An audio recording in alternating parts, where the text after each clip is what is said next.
రైతు ఉసురు ఊరికే పోదు, ప్రభుత్వానికి రైతు ఉసురు తగులుతుంది అంటూ రైతాంగం తీవ్రంగా ఆగ్రహం వ్యక్తం చేస్తోంది. ఎద్దేడ్చిన వ్యవసాయం, రైతేడ్చిన రాజ్యం బాగుపడవంటారు. ఇవాళ తెలంగాణ రైతు నిజంగానే రోధిస్తున్నటువంటి పరిస్థితి. కాంగ్రెస్ ప్రభుత్వం వచ్చిన తర్వాత అది అనేక ప్రభుత్వ హామీల దగ్గర నుంచి, ప్రభుత్వం చేయాల్సిన పనుల దగ్గర నుంచి అన్నిట్లో కూడా దగా జరుగుతోంది రైతాంగానికి అన్నది చాలా స్పష్టంగా మనకు తెలుస్తోంది. రైతు భరోసా దగ్గర నుంచి రైతు భరోసా లేదు, రైతు రుణమాఫీ పూర్తిగా ప్రాపర్గా జరగలేదు, బోనస్ అనేది బోగస్ అయిపోయింది. తర్వాత పంట కొనుగోలు కేంద్రాలు కూడా సరిగ్గా నిర్వహించలేకపోవడంతో ఇవాళ అకాల వర్షాలతోటి కష్టపడి పండించిన ధాన్యం అంతా కళ్ళ ముందే తడిసి ముద్దయిపోతుంది. ప్రస్తుతం మనతో లైవ్లో జాయిన్ అవుతున్నారు జనగామ శాసనసభ్యులు, గతంలో బీఆర్ఎస్ ప్రభుత్వ హయాంలో రైతు బంధు సమితి రాష్ట్ర అధ్యక్షులుగా వ్యవహరించినటువంటి ఎమ్మెల్యే పల్లా రాజేశ్వరరెడ్డి గారు. నమస్తే అండి రాజేశ్వరరెడ్డి గారు. రాజేశ్వరరెడ్డి గారు రాజేశ్వరరెడ్డి గారు, ప్రభుత్వం కొనుగోలు కేంద్రాలు ప్రాపర్గా ఏర్పాటు చేయకపోవడంతో వినబడుతుందండి? వినపడుతుందండి. అంటే రైతులు ఇవాళ ఏడుస్తున్న పరిస్థితి, రోధిస్తున్నారు. కొనుగోలు కేంద్రాల దగ్గర తీసుకొచ్చినటువంటి పంటను, ఎంతో కష్ట నష్టాలకు ఓర్చి పట్టుకొచ్చినటువంటి పంటను కళ్ళ ముందే తడిసి ముద్దవుతున్నా కూడా ఏమీ చేయలేని దయనీయమైన స్థితి రైతులది. సో ఎందుకు ప్రభుత్వం రైతుల్ని ఇటువంటి స్థితికి నెట్టేసింది?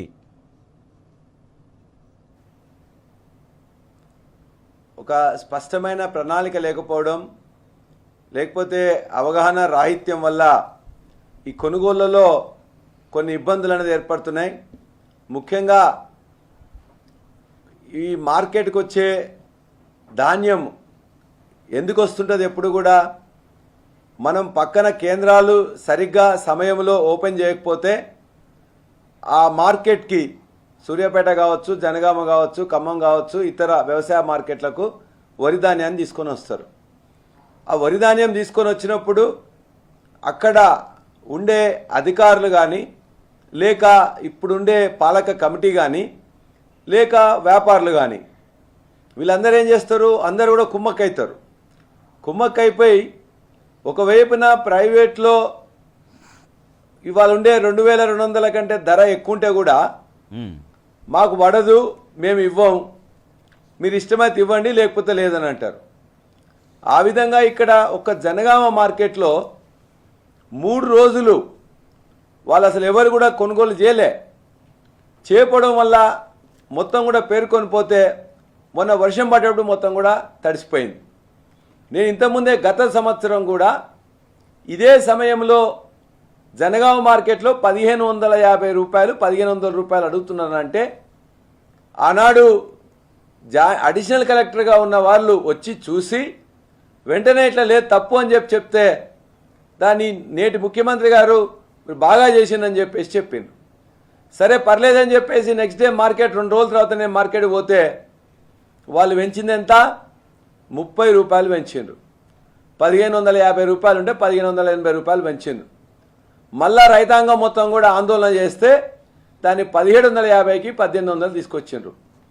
వాళ్ళు చెప్పేది ఏంటంటే మార్కెట్కి మీరు పచ్చి ఓట్లు తీసుకొస్తున్నారు, క్లీన్ చేయకుండా తీసుకొస్తున్నారు, తాలు మిగతా ఉన్నాయి కాబట్టి మేము అంతకంటే ఎక్కువ రేట్ ఇవ్వలేమని చెప్పి వ్యాపారులు చెప్తారు. మనం ఇవాళ రైతాంగాన్ని కూడా విజ్ఞప్తి చేసినాం. మేము గత ప్రభుత్వంలో కేసీఆర్ గారి ప్రభుత్వం ఉన్నప్పుడు నేను రైతు బంధు సమితి అధ్యక్షునిగా ఉన్నప్పుడు కూడా క్లియర్గా చెప్పినాం. ఎక్కడైతే ధాన్య సేకరణ కేంద్రాలు తొందరగా మనం మొదలు పెడతామో ఆ మొదలు పెట్టిన దగ్గర ఈ సమస్య అనేది రాలే.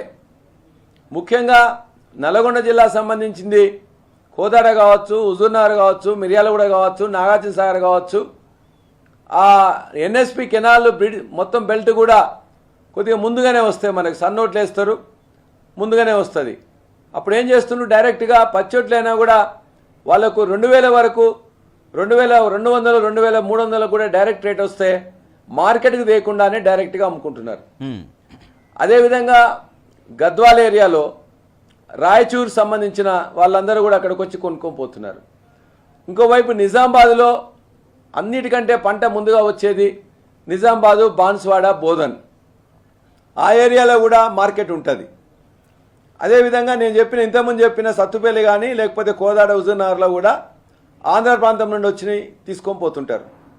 ఎక్కడైతే ప్రైవేట్ మార్కెట్ వచ్చి ముందే తీసుకొని పోతుందో సన్న ఓట్లను తీసుకోపోతుండ్రో అక్కడ ఇబ్బంది కాదు. మిగతా చోట్ల ఖచ్చితంగా రాజేశ్వరి గారు, అయితే కేసీఆర్ గారు కొనుగోలు ధాన్యం ఖచ్చితంగా ఒక కొనుగోలు మాట కేంద్రాలు చెప్పేవారు. ఏర్పాటు చేశామంటే దాని ఉద్దేశము దాని లక్ష్యం నెరవేరాలి. అట్లా కాకుండా ఏర్పాటు కాబడ్డ కొనుగోలు కేంద్రాల్లో ప్రాపర్గా కొనుగోలు జరపకపోవడం అంటే ప్రభుత్వ విభాగాల మధ్య సమన్వయ లోపమా? ఆ లోపం ఎందుకుంది? ఒక రెగ్యులర్ మానిటరింగ్ అనేది ఎందుకు ఉండట్లేదు అనేది ఒకటి.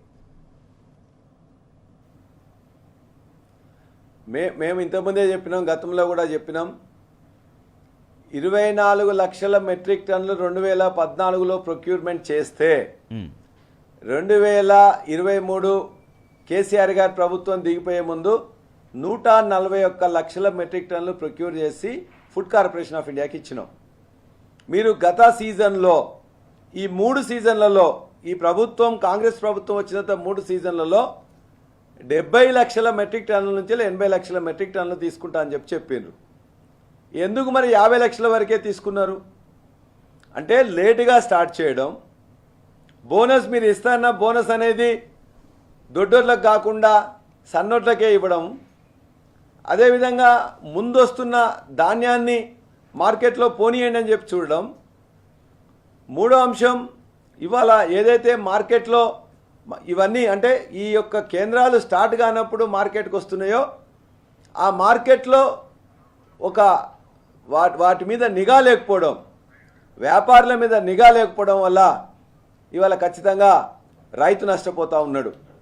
కాబట్టి పూర్తిగా అవగాహన రాహిత్యంతో ఈ ప్రభుత్వం రైతుల పట్ల దయ లేకుండా, వాళ్ళందరి దగ్గర మొత్తం ధాన్యం కొనాలని చెప్పే ఆలోచన లేకుండా వీలైనంత వరకు ప్రైవేట్లో అమ్ముకోనివ్వండి, మనం కొని మనం పైసలు ఇస్తే మనకేదో మిత్తి భారం పడుతుంది అనే ఉద్దేశంతో కేంద్రాలు పేరుకు స్టార్ట్ చేస్తున్నారు.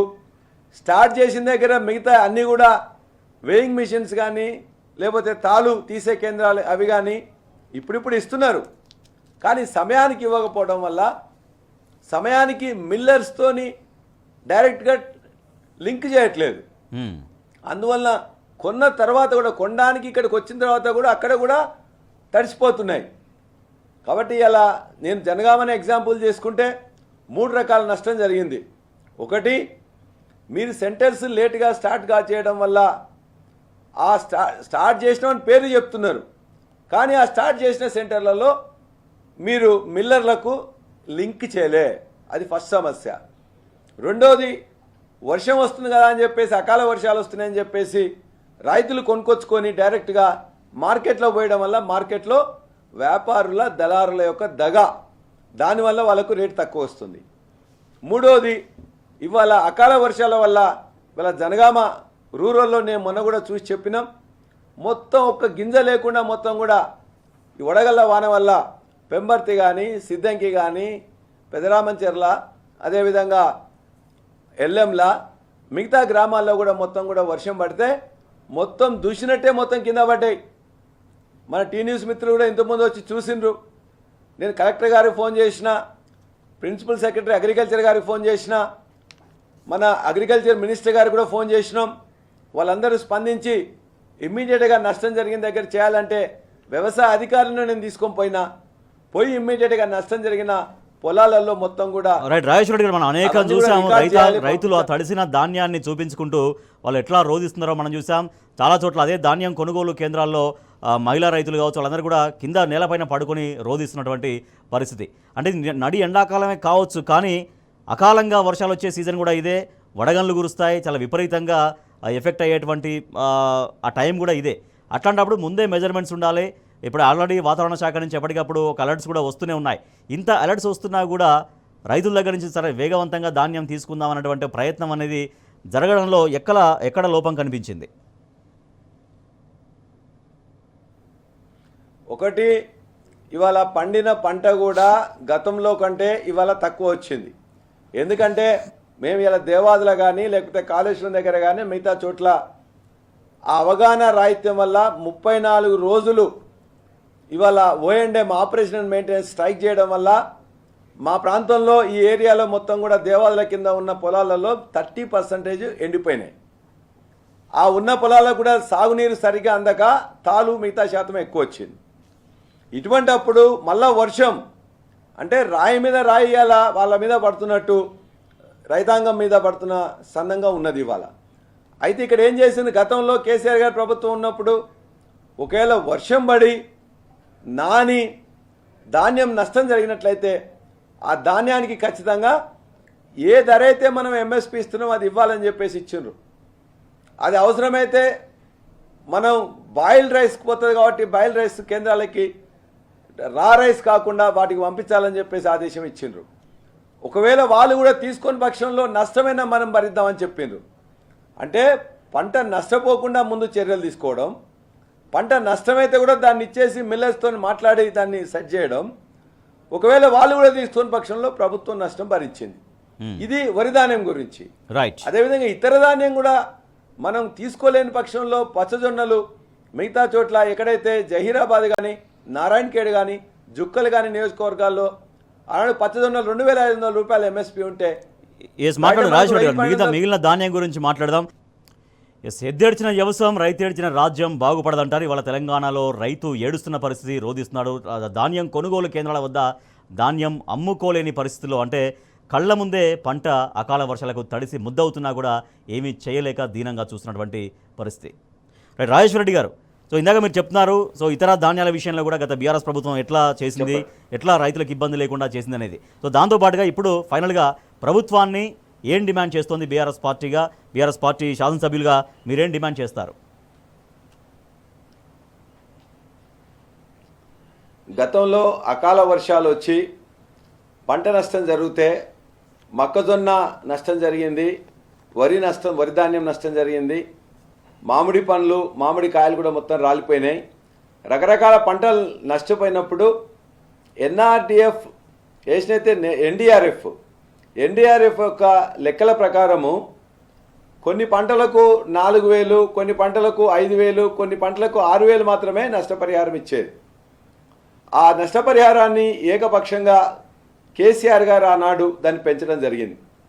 ఎకరానికి 10,000 రూపాయలు ఖచ్చితంగా ఇవ్వాల్సిందే అనే ఉద్దేశంతో గతంలో ఒకసారి మొత్తం కూడా అకాల వర్షాలైతే కేసీఆర్ గారు 5 జిల్లాలకు ఏకపక్షం ఒకటే రోజు పోయినరు. ఆనాడు కేసీఆర్ గారు ఖమ్మం జిల్లా పోయి, అక్కడ నుండి మహబూబాద్ జిల్లా పోయి, అక్కడ నుండి వరంగల్ జిల్లా పోయి, అక్కడ నుండి కరీంనగర్ జిల్లా పోయి, ఆ విధంగా పక్కనున్న జగిత్యాల జిల్లాలో కూడా పండ్ల తోటలు పోయినంటే 5 జాగాలకు ఒక్కరోజునే పోయి వాటిని పరిశీలించి ఒకటే నిర్ణయం తీసుకున్నారు. ఆనాడున్న వ్యవసాయ శాఖ కార్యదర్శి, అదేవిధంగా ఇప్పుడున్న వ్యవసాయ శాఖ మంత్రి గారు కూడా ఆనాడు నాటి కేసీఆర్ గారితో కలిసి ఖమ్మం నుండి ట్రావెల్ చేసి వచ్చి చెప్పారు, 5,000, 6,000, 7,000 కాదు, కనీసం 10,000 ఇద్దాం. ఈ యొక్క ఎన్డీఆర్ఎఫ్ ఎస్డీఆర్ఎఫ్ అనేది ఈ యొక్క చట్టాలు ఎప్పుడో రాసుకునే, ఎప్పుడో వాళ్ళ యొక్క రేట్లు తీసిండ్రు. కాబట్టి 10,000 రూపాయలు ఖచ్చితంగా ఇద్దామని చెప్పేసి ఇచ్చిర్రు. ఇది మొదటిది. రెండవది, పంట ఏదైనా కూడా ఆ పంట ఒకవేళ కౌలుదారు ఎవరైనా తీసుకున్నట్లయితే ఆ రైతుతోనే ఒప్పించుకొని కౌలుదారు పేరు రాయించి ఆ కలెక్టర్లతో మాట్లాడి, కౌలుదారు పేరు వాళ్ళ రికార్డులో ఉండదు, ఏఈఓలు ఇట్లా చేసే పద్ధతి లేదు. కాబట్టి ఆ కౌలుదారికే వాళ్ళతో ఒప్పించి, ఎందుకంటే వాళ్ళు తీసుకుంది వాస్తవం కాబట్టి, నష్టపోయింది కాబట్టి వాళ్ళతో చెప్తే చాలా మంది రైతులు కూడా ఒప్పుకున్నారు. ప్రభుత్వాన్ని ఇప్పుడు ఏం డిమాండ్ చేస్తున్నారు? కొనుగోలు కేంద్రాల్లో ఇవాళ ధాన్యం తడిసి ముద్దవుతున్న నేపథ్యంలో రైతులకు అండగా ఉండడం కోసం ఒకటి క్లియర్గా ఈ ప్రభుత్వం వెంటనే ఎక్కడెక్కడైతే కేంద్రాలు స్టార్ట్ చేయాలనో కేంద్రాలు స్టార్ట్ చేసి టార్పాలిన్లు మొత్తం రెడీగా పెట్టాలి. First point. సెకండ్, ఆ కేంద్రాలకు మిల్లర్లతోని టై చేసి ఇమ్మీడియట్గా వచ్చిన ధాన్యాన్ని వచ్చినట్టు కొనాలి. 2, 3, ఇప్పుడు అకాల వర్షాలలో నష్టపోయిన వాళ్ళందరూ కూడా 10,000 రూపాయలు ఇమ్మీడియట్గా మొత్తం కూడా ఎన్యూమరేట్ చేసి, పంట నష్టాన్ని ఎన్యూమరేట్ చేసి ఇమ్మీడియట్గా రైతుకు కానీ లేకపోతే కౌలుదారుకు కానీ వెంటనే వెయ్యాలి. ఈ చర్యలు తీసుకుంటేనే ఈసారి పంట తక్కువగా వచ్చింది కాబట్టి బోనస్ అనేది ఇవ్వట్లేదు. కాబట్టి ఇప్పుడు ఏ పంట అయినా అది వ్యవసాయానికి సంబంధించిన వరి ధాన్యమే కాకుండా మొక్కజొన్న అయినా, అదేవిధంగా పంటలు ఏదైనా ఇవి కూడా రాలిపోయినట్లయితే మామిడికాయలు కూడా రాలిపోయినట్లయితే రైట్. ఎన్యూమరేట్ చేసి ఎకరానికి 10,000 చొప్పున రైతు కౌలుదారికి వెంటనే ఇవ్వాలని చెప్పేసి భారత రాష్ట్ర సమితి తరఫున నేను డిమాండ్ చేస్తున్నా. రెడ్డిగా రైతు కొనుగోలు కేంద్రాల్లో అన్ని ఏర్పాట్లు ప్రాపర్గా చేయాలి. తర్వాత వచ్చినటువంటి ధాన్యాన్ని వచ్చినట్టే కొనుగోలు చేయాలని, తర్వాత నష్టపోయినటువంటి రైతులకు లేదా కౌలుదారులకు అక్కడ వాళ్ళు ఎవరికైతే వాళ్ళకంటే వాళ్ళ మధ్యలో అండర్స్టాండింగ్ తోటి ప్రతి ఎకరానికి 10,000 నష్టపరిహారం రైతులకు అందించాలని డిమాండ్ చేస్తున్నారు, ప్రభుత్వానికి చెప్తున్నారు బీఆర్ఎస్ పార్టీ శాసనసభ్యులు పల్లా రాజేశ్వరరెడ్డి గారు. Thank you so much Palla Rajeshwar Reddy గారు. రైట్. సో ఇది అంటే రైతు ఎట్లా ఇబ్బంది పడుతున్నాడు, రైతు ఇవాళ కనీసం చివరి మెట్టు అయినటువంటి ధాన్యం కొనుగోలు కేంద్రాల దగ్గర కూడా తన పంటను కళ్ళ ముందే ఎట్లా కోల్పోతున్నాడు అనేది ఒక అద్దం పడుతుంది. అనేక సంఘటనలు అద్దం పడుతున్నాయి. రైతులు రోధిస్తున్నటువంటి పరిస్థితి. సో ఈ రైతాంగం సమస్యల్ని పట్టించుకోకపోవడంతో రైతు ఊసిరి ప్రభుత్వానికి తగులుతుంది అంటూ రైతులు తీవ్రంగా ఆగ్రహం వ్యక్తం చేస్తున్నారు. సో ఇది వాటి బరాబర్ అడుగుదాం. చూస్తూనే ఉండండి టీ న్యూస్.